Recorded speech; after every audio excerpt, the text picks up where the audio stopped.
knew whenever I came to see you. By the way, Esther, you look beautiful today. We agree. I was gonna be in the chair, but not just on the chair, but the first one on the chair. See there? So, he was a little hard to deny, right? With that desire and that absence of resistance about that, would anything else be logical? Not that there's any competition. I have two questions, if I may. My first question is, I've struggled with substance abuse ever since I knew about your teachings. You started because of us? No. We try to tell good stories. I've suffered through relapses through my entire life, and the last few that I had, you spoke with me,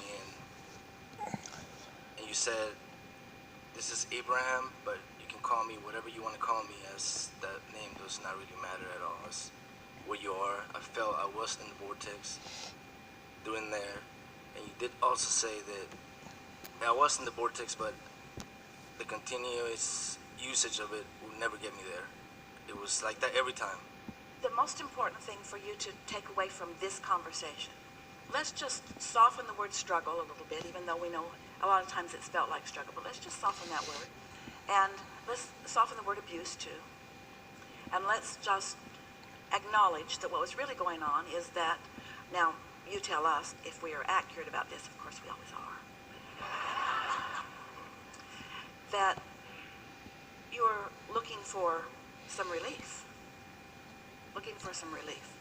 Not knowing about the discord in your vibration, not really even knowing about vibration, not understanding meditation, not understanding about the cork floating, not knowing about your inner being, not really, not knowing about the vibrational frequencies of this universe, not knowing that stuff, just living and feeling discomfort because of the way your thoughts had become oriented through your exposure to life. And so when you manage to get yourself stressed out, stretched vibrationally, then something that causes distraction or helps you to defocus does give you some relief.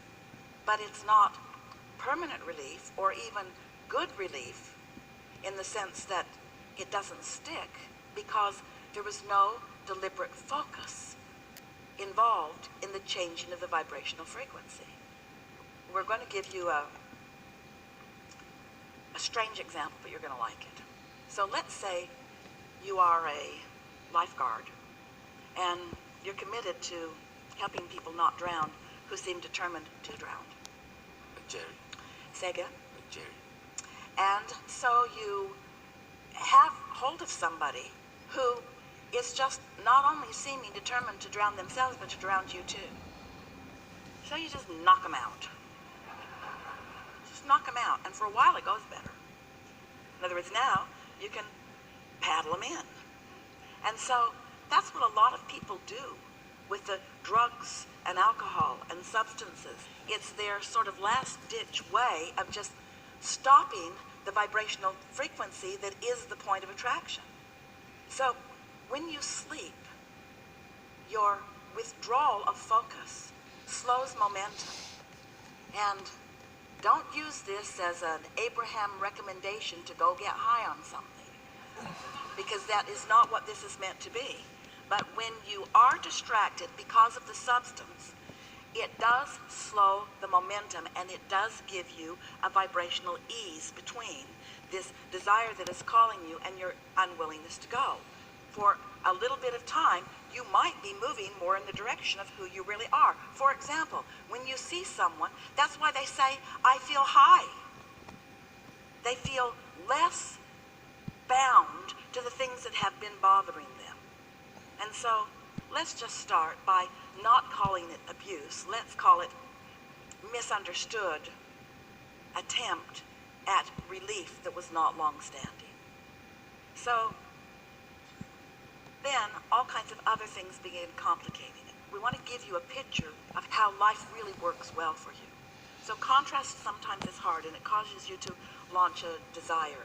and your inner being gathers the cooperative components, and this desire gestates in this vibrational reality that we've been calling the vortex. And when you are in a state of clarity or in a state of joy, when you're not beating some drum, not calling yourself bad names, not focused on struggle, and not talking about self-abuse, when you are, for some reason, liking yourself a little bit, you receive an impulse or an idea.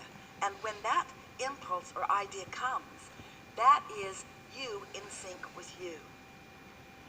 Now, once you get a taste for that, and once you understand how you can accomplish that, what kind of thoughts you think in order to get into the receiving mode, and more important, you're able to personally witness and understand the correlation between how you're feeling and how things start turning out for you, then you're off and running.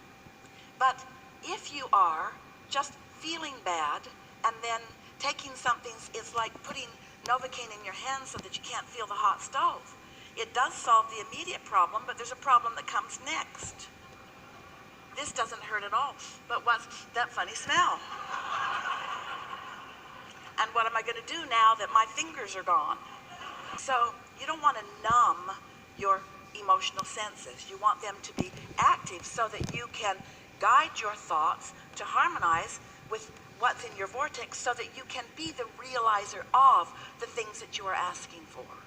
So it does not matter where you've been. It doesn't even matter where you are. What matters is where you're going from where you are. And an understanding of how this all works will give you some reason to focus. It will give you some, what some want to call motivation. We would prefer to call it inspiration. The better you feel, the more good ideas will flow to you, and you will recognize that you got an idea. That's why you're acknowledging that you have reached that place where you've begun to receive answers from your own inner being. And the answers that you're getting in the beginning aren't answers of exactly where to go and what to do and what's happening. Those aren't the kind of answers your inner being wants to give you. The answers that your inner being wants to give you and will give you initially are you're good and you're whole and you're worthy and it's going to be all right and we're with you and hang in there and it's going to get better and be easy about it and don't be so hard on yourself and think thoughts that feel better to you. That's the stream of consciousness that your inner being is offering to you at all times. Now, this really matters. Since you started out with this conversation about being in the receiving mode, and you definitely have been in the receiving mode of us and others, we want you to all understand that you are all in the receiving mode of something all the time. Because there are vibrational rivers and streams of frequencies and consciousness that are around you all the time. But the question that you want to ask yourself is, how do I feel as I am in this receiving mode? Because if you feel like some voice is saying to you to take up arms and go be vigilant and mow down a bunch of people, we promise you, you are not in the receiving mode of your source energy. But you are in some receiving mode. You're in that revenge receiving mode where rivers and streams of those who have felt disenfranchised have flowed thoughts, and every thought that has ever been thought still exists, you see. So you got to understand what your emotional guidance system is telling you, and then do your best to feel as good as you can feel, and then just follow the impulses that come. The most wonderful thing is when you recognize, as you watch the universe delivering nice thing after nice thing after nice thing to you, and we're talking about sweet children in the airport that just give you that look, or a sweet seatmate who just gives you a little piece of information that you were just wondering about, or on it goes. The stream of beneficiary, helpful thoughts and impulses that flow to you. Oh, that's the sweet spot of life. That's what you came for. You came to decide through contrast and to ask because you knew you would. And then to stand as best you can, as often as you can, as long as you can, in the receptive mode of alignment with that broader perspective who is flowing impulses and guidance to you at all times. But you got to decide, and life helps you to do it. You got to decide to stop beating up on yourself, because if you decide that you're not good or that you're not a receiver, or if you decide that you've done something wrong that is keeping you from being able to be the blessed one who can receive, then even though guidance and love is raining down all around you all the time. It's like you've got your umbrella up until you take some substance. Then you put your umbrella down, so you feel a little better, but you don't make the conscious correlation. So it's not a progressive thing. You don't make a vibrational difference in yourself. You just allow yourself to be soothed for a minute, and that's not bad, but you don't hold yourself in an improved set point that then positively affects you later. That's why drugs are a good idea if all you want's relief. Not such a good idea if you want relief to last longer than this moment. You know, have you ever said it when you see someone who has been under the influence of something, how they're full of themselves? You say it about your little kids too, who haven't been in the liquor cabinet yet. Mostly. You're full of yourself. Well, that's what happens when you stop holding resistance. You allow more of yourself in.